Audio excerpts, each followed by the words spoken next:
It's Clark and Perry on the case. Da-na-na-na, Clark and Perry, do what it takes. Da-na-na-na, Clark and Perry, investigate. The activities and interests of local artists in the Windy City's finest throughout both Lethbridge and Medicine Hat, Alberta. Available on TELUS, Optic TV, On Demand, VidFlex, YouTube, and more for limited time only. Terms and conditions apply. Da-na-na-na. One of the things that always amazes me about smithing and keeps me just so enthralled and coming back to this as an art is that whole idea of you've got something that, it's some sort of metal, right? Yeah. We're used to that being solid, unchangeable, unmovable, and you're bending it to your will, literally. It's Right. incredible. It's so cool. It truly becomes an art Yeah, form because it we're does. just used to having the machines do it now Yeah, at this point. yeah. Production has made things a lot easier, so people Yeah. don't have to break their bodies anymore True, on these types of true. items Yeah. or these types of professions. But it's Yeah. but it's now a very sought after craft of artistry as well, Yeah, too. yeah.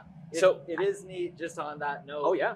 Blacksmithing itself, it's something that, for the most part, still needs that human touch. We haven't Yeah. been able to mass produce a lot of it yet. Again, because of the balance. Some of it you can, for sure, but there is a bit that you just need that human, that human touch, that bit Yeah. of finesse that so far automation and machinery can't quite do. But it truthfully is a dying art. It's one of those things, that's part of what got me into it way back in university, where I was like, there was a number of things I was interested in that were, printmaking and, even just handwriting and such, that they're fading. They're fading out Yeah. of existence. They're not taught in even most colleges these days. And so being able to do that and pass that on, and especially with blacksmithing, where it has this tradition of being a master to apprentice handed down piece of work, that we're losing it. We've lost lots. There's even bits throughout history that we already have lost and don't know how to get to. But Well, we can as talk we'll about see that. later Yeah. in the in this feature as well too, you make use of as much as Yeah. you can Yeah. through smithing and into what is eventually your medieval hobby as well too. Exactly. That's Yeah. amazing. Yeah. But Okay, yeah, so how hot are we looking? That's we looking are quite here. amber, I would say. That's right. Very good. I'm So learning just terms. Gonna hold this out. This is an amber heat right behind my glove here, or in front of it, I should say. And you can see it's already cooling. Look at how fast that Wow. is. It's only been a matter of seconds. That but color is that's- really that's dull. workable at this point. Another way of checking how workable the steel is, and I didn't bring it today, but a magnet as well. It'll Oh. lose its magnetivity as it gets hot enough to work. Really? Yeah. Okay. So that's pretty cool. I didn't know Yeah, that. and That's a lot of very smiths interesting. will have a little stick with a magnet on, or just a magnet itself, and you can check that way. So yeah, that's pretty cool. That's But yeah, awesome. This one is ready and workable, so I figured to start, what we'll do is we'll drag this out, and I'll just show you some simple hits on it. We'll get you if you want to try Oh some my. hits on it. Okay. Yeah. All right, let's do it. We got to start them out somewhere. So yeah. But this will be a blast, and eventually we're going to turn these kind of in between heats. And actually, I'm going to grab this piece here, get this heating up to probably turn into our bottle opener. But we'll do some fun stuff, finishing off some fire stokers with these. Okay, Because so there's a lot we can learn just via the how these Right. these are simple projects that are good to kind of learn some basic stuff on. So just to clarify for my sake, that metal you just put Yeah. in, that's going to be what we're going to be working with, right? Yeah, That's going to be the bottle opener that Yeah, we'll be utilizing. exactly, yeah. So hitting these tools here that we're going to be, Yeah. demonstrating here soon. Bit Are for practice. practice. Yeah, Okay, yeah, perfect. Exactly. Excellent. So, All right. are you ready? Yeah, he's okay. Oh! He's okay at the moment, but go for it. Thanks, Barry. And Safety it's, first. It's always good to be safe. I do recommend that. But we'll be safe here. What I'll mention is you'll see it as we get working.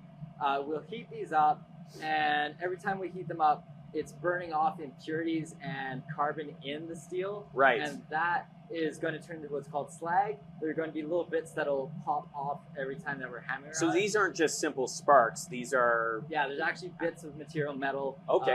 and impurities that are going to be popping out. Shouldn't get too much of that on the first few heats, Okay. but we'll find out. all right. Got your glasses on, so if it happens, it's all right. All right. For this first part, just enjoy and feel free to ask any questions as we go through the process. Okay. But yeah, I guess I'll mention before I start that what I'm doing here is just helping square it off, making this a bit even. It's always with smiths these days, it's a bit of a balancing act between making it too perfect that it looks machined. People who want to buy blacksmith items usually want to see the artist's fingerprint in it, and so they want to see the character. Yeah. Right. Yeah. Exactly. Makes sense. Okay. Well, you got the floor now. I'm going to give you a big wide berth of space you're as well good, too. You're good. Yeah. But here we go. Okay. Let's do it.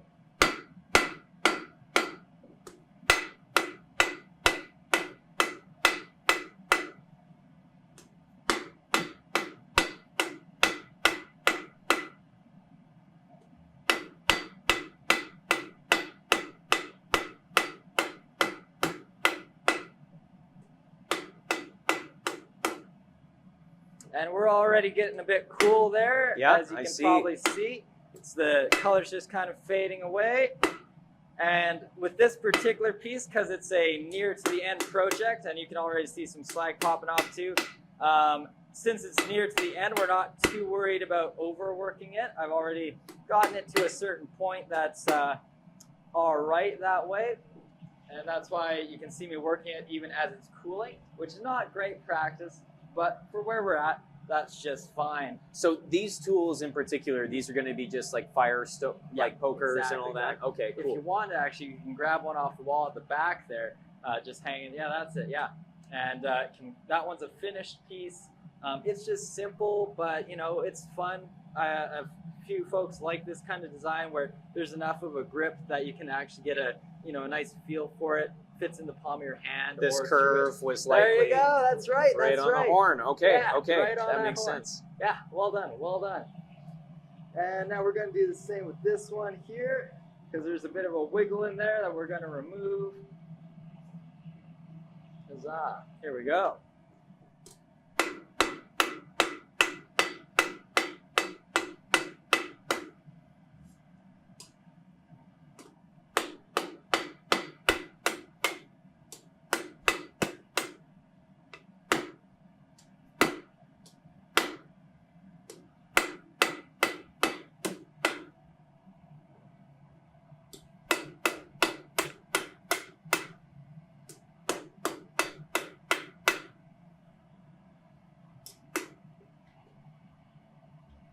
Yeah, she's getting there. She's getting there. All right. So yeah. So you really only have time to basically hit as many times as you can within Yeah. reason. Yeah. You mentioned earlier that you're not too worried about overworking the steel at this stage. Yeah. Is there what stages typically do you have to worry about overworking? So it depends on what you're making. If you're Okay. making something that needs more of that balance and finesse, like we were talking about earlier with blades, especially certain tools as well, where if you overwork it, it's going to be brittle and Right. too hard, not tough enough. Right. Um, Okay. and Maintaining that balance. Exactly. Yeah. Okay. So that's really when. So it's very project specific. With these fire pokers, they're definitely very forgiving that way, because they're going to be already they're made for a life of abuse, and they you can make them harder. That's not going to be too bad. Might even be a pro depending on what the person's using them for. But yeah, it really just depends on the project. Yeah. And with some projects, again, like with different blades and things, you're going to need to be mindful of that, not overworking it throughout the whole process. But it depends on how you like to finish things too. Some of these I like to leave rawer than others. Again, just design choices. Depends. Doesn't change too much of the use or look too much, but it does have that nice iconic blacksmith look. Like Okay. that piece that you were showing the camera there just a moment ago. It's mostly black at this point, which is where the name comes from. As you work things, it becomes blackened. Oh, exactly. that makes so much Yeah, sense. yeah. I had no idea about that. Yeah. It's because Yeah, my yeah. God. Exactly. It's because you're burning the. Yeah. You blew my mind. Yeah, You isn't blew- it? It's you blew fun. our minds right there. There we go. There we go. Yeah, That's why it's called blacksmithing. Oh my goodness. Okay. yeah. It's fun how many people, even blacksmiths, don't always like connect that. Took me a while. Yeah. Took me Yeah, a no while, kidding. yeah. But that makes so much sense too. You were burning Yeah. the carbon off, and that changes And the it color blackens. into it. Yeah, yeah. Ah, And of course, you could, like on a stone like that over there, wheel, you could clean that all off and get it all shiny again. okay. And So, such. yeah. So, So you basically you grind off that Yeah. top layer If you to want it, find yeah. the shine Yeah. in it. Yeah, exactly. Yeah, That makes different so much polishing and sense. all. Mhm. I don't Yeah. think we'll be using this today, Probably not. Probably not. You know, but it for is a very bottle cool to opener, look it might at. be a little overkill, but yeah. Yeah, yeah, that's true. But The yeah. bottle opener is going to be sharp. Yeah. Oh goodness, we had some fun time. All right, so I think we're gonna up the ante a little bit now. Okay. And there was some slag flying off those, so I'm gonna pop my glasses on too. Okay. Yeah. Good call. Good call. Time. Safety first. Oh yes, yeah, always important. You know, we want to be able to do this a long time. And so, trying to remember which size. This one. There we go. So yeah, the tools are all often made by smiths and made for the use, depending on what you're doing. And so at this point, this one especially is going to be a little too hot for even the gloved hand. And so we're going to use tongs. Fun fact about tongs, especially since, you know, my first project, which didn't go terribly well, was a set of tongs. One of the things that I did do right, though, was tongs are made for either right or left-handed smiths. Really? And you can tell that because the top piece will be on the bottom so that you can kind of grab at it with your gloved hand, as you can kind of see me awkwardly doing here.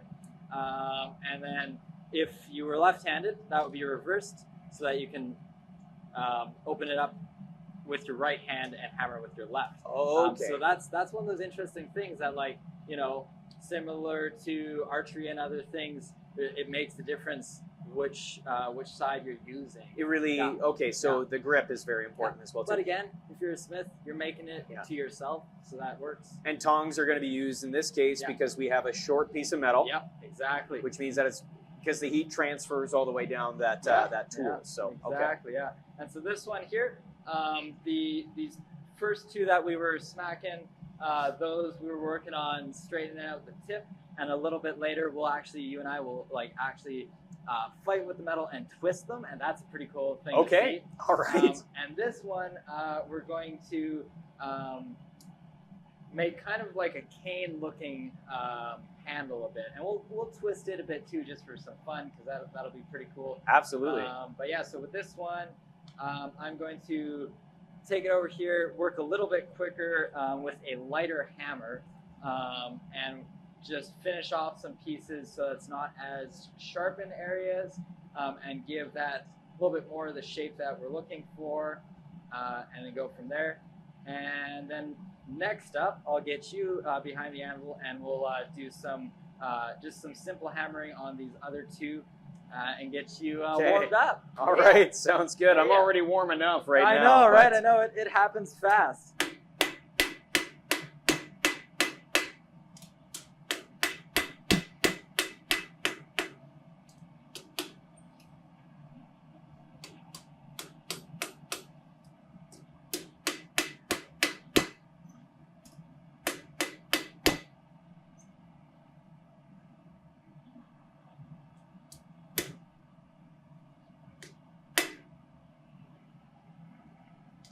She's mostly where we want her. Amazing. Mostly there. And so slag, just I don't know if the camera picked up on that, but that is just like small, like I expected it to be colored, Yeah. but they're just the metal shavings that you can see on Right. this Right, yeah. right All now. these bits here. And yeah, it's colored for the split second that it comes off, and then it cools. And as then soon it as the cools air off hits it. so much faster in comparison to the big piece of steel that's had some time. Exactly. So you were using a smaller hammer there. Yeah. Why? Why were So, you using a smaller hammer? Simply, a good rule of thumb is how much material you want to move, the heavier your hammer is going to be. Gotcha. To a certain degree. Okay, so small touch-ups, yeah. small hammer, Small hammer. big yeah. touch-ups, Big big hammer. hammer. Okay. Exactly. All Pretty right. straightforward. And again, that's good on the metal, because then you don't accidentally crush something that you're trying to like Yeah. delicately make. Yeah. There's a surprising amount of delicacy to blacksmithing that seems quite contrary to just the general like conception of it, right? Because you're smashing metal, but there's a lot of, especially for locks and for hinges and any kind of decorative thing, whether they're nice wall hooks or cutlery, there's a lot of delicacy to that. Basically, once you get like, a third into the process, the rest you're actually quite careful with. Yeah. Yeah. Well, I can imagine you have so much, like, again, keeping balance. You can add as many little taps as you want, but if you add one too many, you can't go back as easily. Yeah, for sure. Okay. So that's the reason there. And of course, it's also kind of on yourself. If you're swinging a lighter hammer, it's less wear and tear on your muscles and on your body. So, Okay. Yeah. And so when you can downgrade to lighter hammers, you do. Okay. Yeah. And I shouldn't even say downgrade. That sounds like negative, but So keep in mind, here's where the hot metal and cold metal look alike. That's probably warm. It's not bad yet, but it definitely doesn't look the temperature that it is for sure. So as a smith, you got to assume everything's hot in that case, pretty right? much. Pretty much, yeah. All right. There's certain things that you'll know and all, but it's a good idea to start with that assumption and go from there. Okay. So what we're going to do is I'm going to give you this hammer, which is kind of a nice medium weight hammer. Okay. Since we were talking about that. Sounds good. And then what I'm going to do is I'm going to swing to this side. I'm going to pull this out, plop it on here, and then what I'll recommend is you give it just a couple hits, see how that feels, and then we might talk about like how you're hitting. Make a fist with your right hand for a second here, and then put her on the anvil.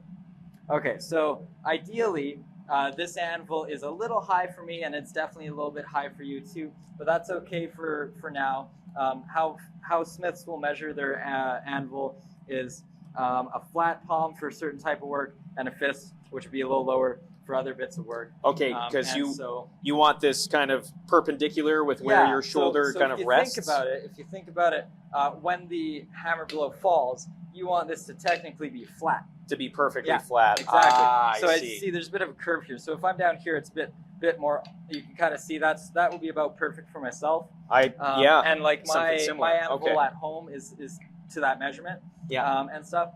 This isn't too bad for what we're going to do. We're not doing anything crazy and hard. But just like kind of keep that in mind that as you're coming down, you can kind of see here, it's a bit of an angle, right? Okay. And so you'll want to kind of compensate for that. And then also try to don't focus on your wrist too much. You don't want that. You don't want the work happening in your wrist. You want it happening in your arm.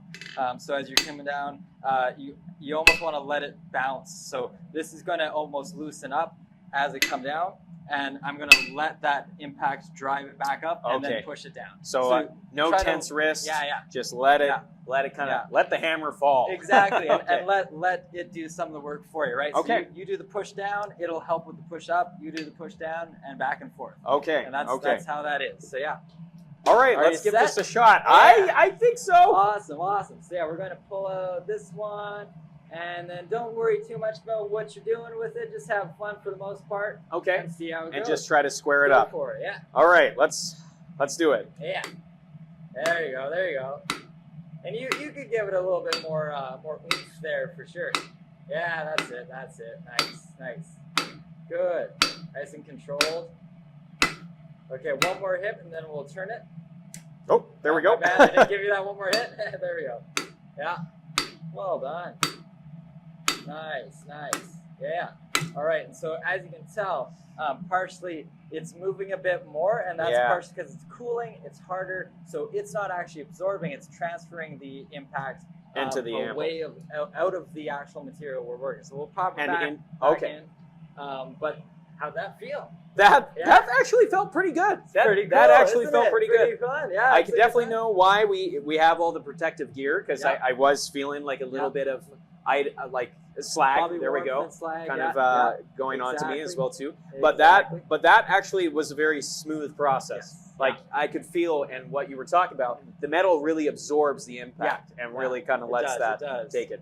So the material kind of or your project Yeah. bouncing off the anvil more Yeah, means that towards the it end. needs Yeah. a little bit more heat. And again, like Okay. there's all kinds of ways you can see that and have that indicated to you. The color, of course, is the obvious first Yes. part where it's fading, it's turning back into the just regular cooled look, Yeah.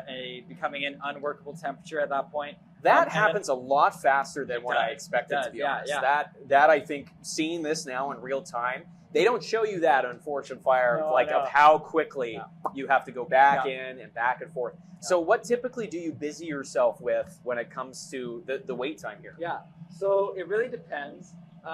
One of the things that many smiths will do, and this is also part of why we're doing kind of multiple projects at one here, is that will be a thing, is you'll have, especially if you're working on something that you can kind of like streamline how you're doing it. So with these, for example, a couple days back, I came down here and drew them out, which is basically the blacksmithing term for lengthening of them. Oh, Think of okay. it just like dough or Play-Doh, Yeah. where you roll it out. Except this, you're smashing it, and like for example, With pottery, if those folks that yeah, were there you go. catching earlier, we kind of did like a stretching technique. Yes, exactly. It would always Of like lengthen it. throwing, yeah, Yeah. exactly. That is part of it. And so like the difference here is, this will be cool. The difference here is like, so say this was all a thicker piece of metal that was like about this length. And then I really thinned out here, drew this out to a point before I curved it to kind of like somewhere around here. And then started curving it and tapered it, right, so that it gets to a thinner bit. And then on this side too, was drawing it out, and you can kind of see it lengthways here where it gets thinner as it goes around. And so that's drawing it out. And how you do that is basically you have the material on the anvil at a bit of an angle. Okay. Just very subtle. I'm exaggerating it so that you can see. And then as you're hitting it, you're pinching it basically and forcing the metal to go away from where you're hitting. So it pushes away. Exactly. Yeah. Okay. And okay. so it's one of those things where, I'll demonstrate this on one of them as well. You'll see that I'll move with it as it lengthens out. So I did that, and I did that on like, I think there were 5 different pieces I was working. And so it was basically constant. As one would be getting to temperature, I'd be finishing, pop it back in, swap. And so then you're like constantly going, which depending what you're doing is a good thing. Okay. If you're doing something that requires a bit more finesse and a bit more care, then you might only do like the one project as you're working on it and let it chill. Yeah, give yourself a yeah, break, get yeah, some air, get some yeah. water as Stay well too, focused and all. stay Get focused. water, Yeah. But okay, so that makes sense. So there is a lot of wait time when it comes to just reheating for the most part. Exactly. And so you do work on especially- all and projects. especially depending on the season and the ambient temperature. I've worked here in the middle of the winter, and like it's one of those things where you've got minus 40s out here, Right. And you got the crazy heat going here. As soon as that, like, it's amazing because you don't even need to take it all the way out of the forge for it to start to cool, and you can see it. You can watch it happening, and especially get here to where the anvil, the face of it's going to be pretty cold, and then like you got like 1, 2, maybe 3 good hits, depending on what temperature you're playing with. And then you're back to And waiting. then you're for back 5 to minutes. waiting again. Wow. Yeah. One of the things that smiths will do is have a heating block, which is just going to be a big slag of iron that they'll pop in, and they'll let it get up to a bit of a temperature, and then they'll let it sit on the anvil, on the face of it, to keep this warm. Okay. And that's one way, because a lot of the temperature is getting sucked into this cold steel when you're working it. Gotcha. And so that's a bit of a trick that some smiths will use. Okay. Depending on how sensitive their project is, right? Yeah. Yeah. So, That makes sense. Yeah. But yeah, we're about ready to give a couple more smacks. Okay. And I'll cue you up again for this because you Okay. did such a great job. All right. Yeah. All right. Let's see if we can do some more. So there we go. Are you ready? I'm ready. Excellent. Square this one up. Have at her. Yeah. Okay. Here we go. Good. Yeah. Nice. And one more. Go for it. Flatten her out. Yeah. Nice. Probably one more. Yeah. And we'll do one on this side just to flatten it. And one down there. Yeah. And one more here. Yeah. And try over this way just a bit. Nice. There you go. Perfect. So again, as we're turning it, we're kind of like keeping it as Keeping it as straight and as relatively flat straight as we possible. can, you know? Yeah. But it's a bit of fun. And now I mentioned that I'd give a bit of a demonstration about drawing out, so I'll do a little bit of that here with this one that's ready. And we're going to need our tongs for that piece. There we go. And I'm going to work with the light hammer again. All right, here we go.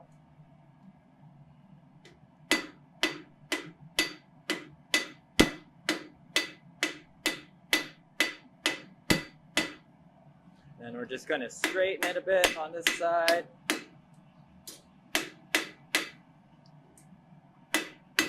Just going to mention that one of my sayings that I learned from my grandfather is do as I say, don't do as I do. I'm hammering way out here and using my wrist a lot. I would not recommend that. Yeah. But I find it easy on some of these parts because the length of this is a bit awkward, and I want the control of that, so I choke up on it. But Absolutely. there we go. So That's we're looking very kinda straight getting from there. my end. Thank you very much. We're definitely trying. So we'll let that heat up, and I think at this point we can start on that bottle opener. So what we'll do is it's a bit of bar stock, which is just round stock. Okay. And so what we're going to do to start is we're going to square it off and maybe draw it out a bit, and we'll probably flatten it a little on the one side so that it's got like a nice shape, and that'll also translate into the piece that we'll use to, pop the bottle cap off with. Right. And I'll start out just to kind of show you what we're going to do, and then the next heat you'll repeat, and we'll probably trade off. That'll be We'll nice. just keep rotating. Yeah, Okay. exactly. All right. Sounds good. So with this one, because it's a smaller piece, we're going to switch to this particular tong set here. That's going to be nicer. You can kind of actually see Just how much pinch basically, do you need? Yeah, this has this nice little gouge in it. Don't know how. Here, take how it right effective up that and is. nice and close. Yeah, you go for it. Yeah.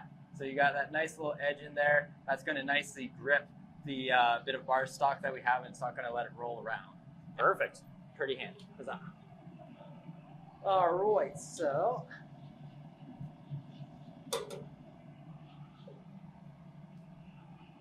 So here, kind of clean up the end a bit.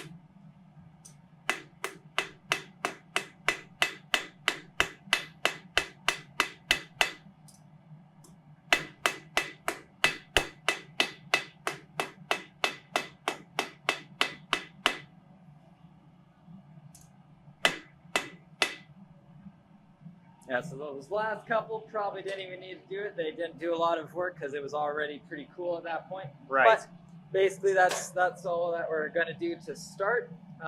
It's nice. I actually forgot good half of that is pretty squared off, which is great. Saves Nice. us a bit of time. Yeah. Don't even remember what I was last working with that bit of bar stock on. Could have been anything. But yeah.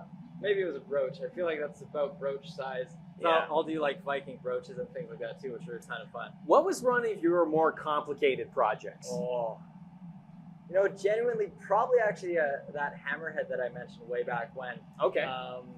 That, or I did a CX, which is a type of Scandinavian knife that comes to a point blade side. Okay. And I'll maybe be able to show you what that means a little bit visually somewhere, but I'll look for that in a moment. But yeah, those two, the reasoning for that, I mean, the hammerhead, like, let's look at this one for an example. There's a lot that goes into it. Yeah. Where, like, obviously you got to shape it out. This one is very particularly shaped for doing more shaped work here, and then just a broad side. So that would actually be used to smash down and punch that in.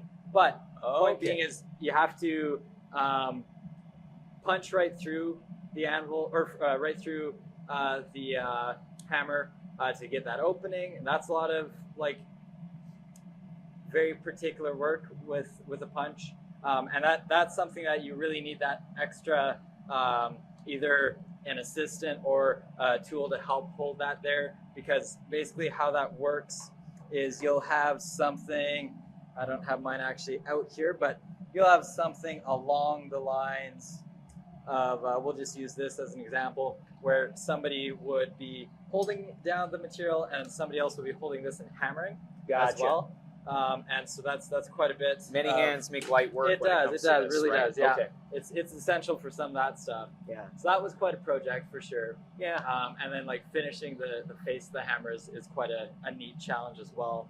And then that CX, which is it was a bit over a foot long, and that's the longer the blade length, the more finesse is Yeah. needed, for sure. Well, you have pretty much like a certain amount of metal that you got to stretch out Exactly. and make sure that balance Yeah. is still going to work. Yeah. And I would imagine the further it's stretched out, the thinner the material is, Yeah. the more you're burning difficult. off. Yeah. Okay. And the more times you heat it, the more you're burning off. So like Right. you want to heat it as few times as possible. Like it's fun because it's quite a challenge.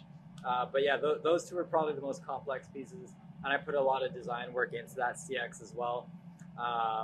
So yeah, it's fun. Often people who are new to smithing will assume that different things have challenges based on the look. Yeah. But you'll find, especially when we twist some of these, that like the twisting and certain things that look really complicated are actually like some of the easier stuff to do. Right. And it's surprising, but it's kind of pretty cool. utilizing the same patterns, the Yeah. same techniques, just for a different product at the end. Yeah, exactly. Okay. Exactly. Interesting.